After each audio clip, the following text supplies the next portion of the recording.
My name is Monica Chamberlain, and I am a 6th grade teacher here at Hamilton Central School, and I am New York Dairy.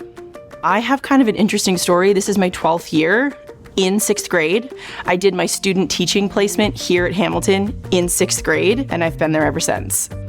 My early years, my mom ran a licensed childcare center, and I would play teacher with the kids at a big chalkboard. And I remember teaching a group of kids how to spell the word together, and they were all like, "Oh my God, I learned how to spell it," and that was it.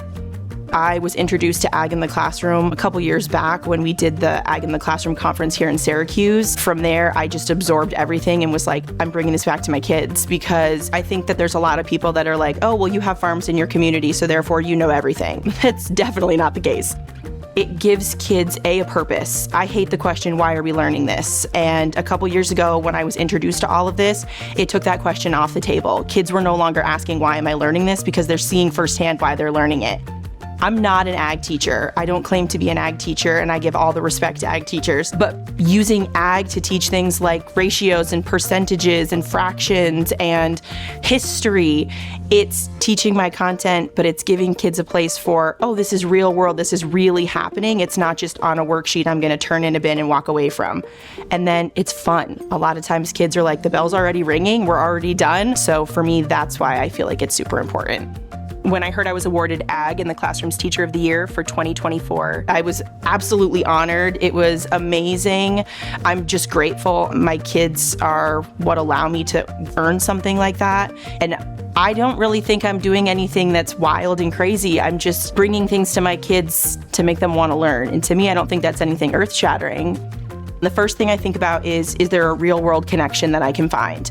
From there, I kind of branch out into the Ag in the Classroom, or the American Dairy Association has a lot of great resources as well. It's not just write it on a piece of paper or turn it in a bin.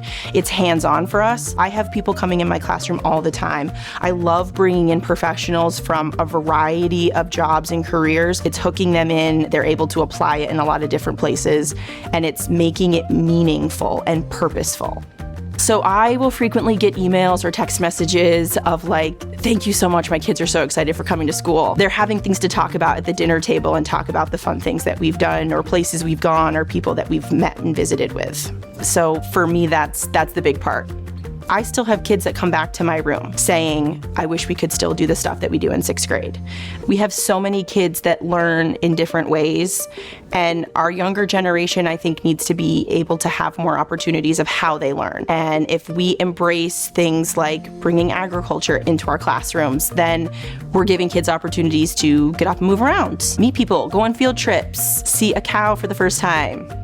I think for our younger generations, we have to be willing to change with them and change with our times, and be giving kids the opportunity to learn in more than one way. It's setting our kids up to be free thinkers who are going to question things, be inquisitive, and be ready to tackle the real world, because we know the real world is always changing. They need to be able to be problem solvers and change along with it. And through this method of teaching, I'm hopeful that that's what I'm creating.